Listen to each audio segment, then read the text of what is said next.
Welcome, ladies and gentlemen, back to my video series. This is the final part of the final video of my final video series. Considering it's my only one, it's my final one.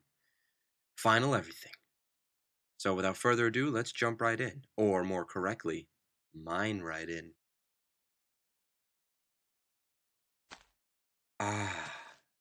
One of the freest, most interesting, most creative games ever made and ever released. Minecraft.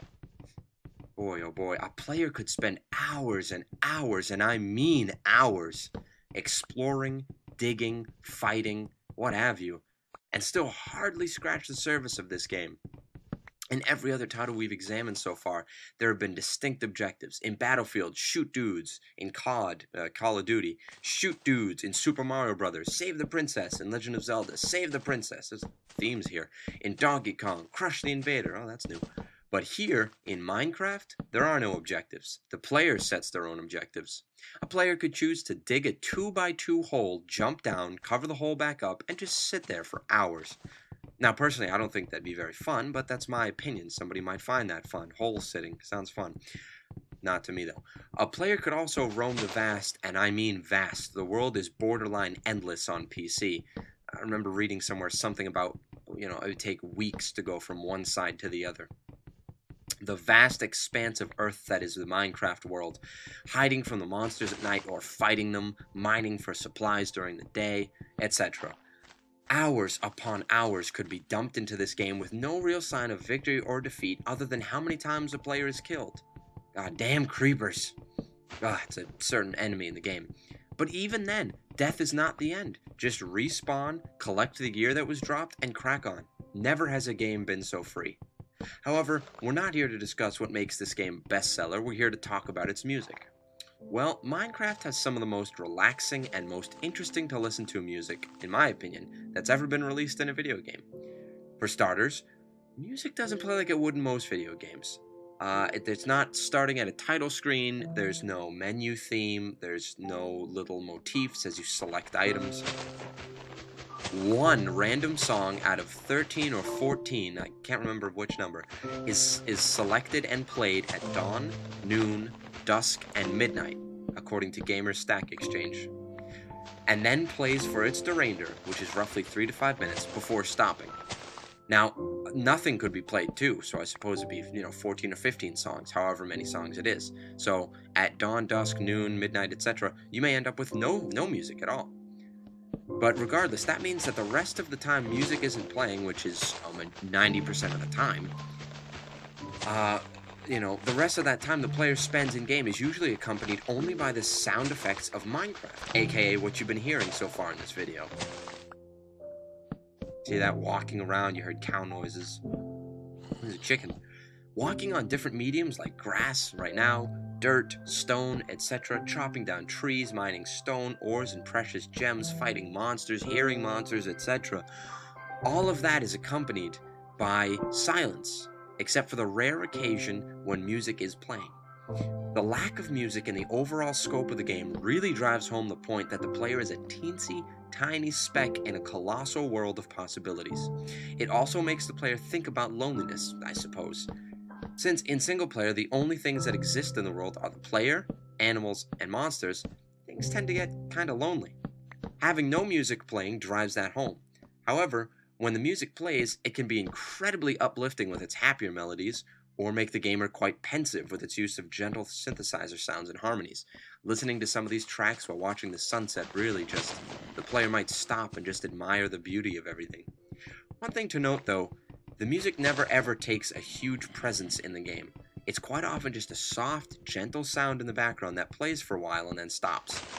That is, of course, unless the player creates a jukebox. Using certain materials that the player finds in-game and creates in-game by combining ores and making things like that. Once that's done, the gamer goes about getting discs for it, of which there are, I think, 13 or 14, depending on how many songs.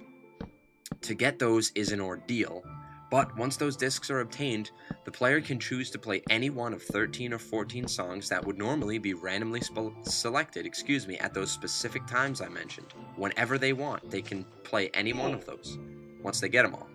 Most of the songs are quite mellow, gentle, and can make the player happy, calm, and pensive. but a couple of them are positively the most evil, terrifying, weird-sounding noises to ever invade my ears. Take, for example, Music Disc 11, appropriately just titled 11, in the official soundtrack. Let's play that here.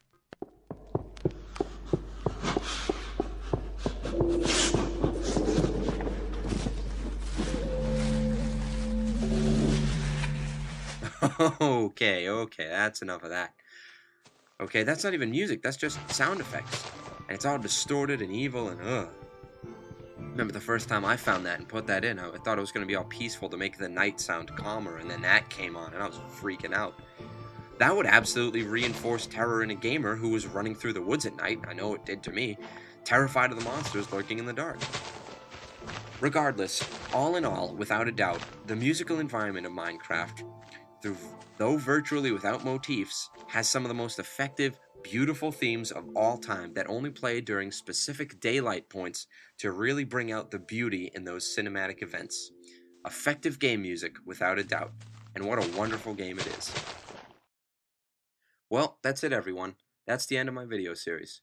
We've seen the transition from the game music itself being the main reason why a level felt, more alive, to the lack of game music being the reason a level felt more alive. We've watched technology evolve an almost unimaginable amount over such a short period of time. We've heard the difference between Mario and Minecraft, Sonic and Battlefield, Castlevania and Journey. Which games had the most effective music? While that's an opinion, the fact seems to be seen that the most effective game music comes from anything that makes the sound environment of a game feel all the more lively. Whether it's catchy themes in Mario or the lack of music completely and just the gun sound effects in Battlefield, whatever the environment of the sound is what makes the game music effective.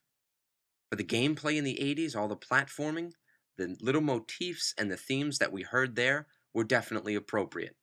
If you switch those themes, let's say you switch the soundtrack from Mario to Battlefield, from Battlefield to Mario. Battlefield would have each different level would have its own theme, and every firefight would have its own separate motif. That wouldn't make any sense. And if Mario had no sound and everything sounded hyper realistic, jumps sounded real and picking up a coin sounded like something off a street, what would be the point? No. As long as the technology, the gameplay, and what's appropriate seems to match, the game music will be effective. Short melodies, simple motifs, anything that's catchy, and most importantly, whatever makes the gameplay and the level pop the most is what's going to be the most effective game music.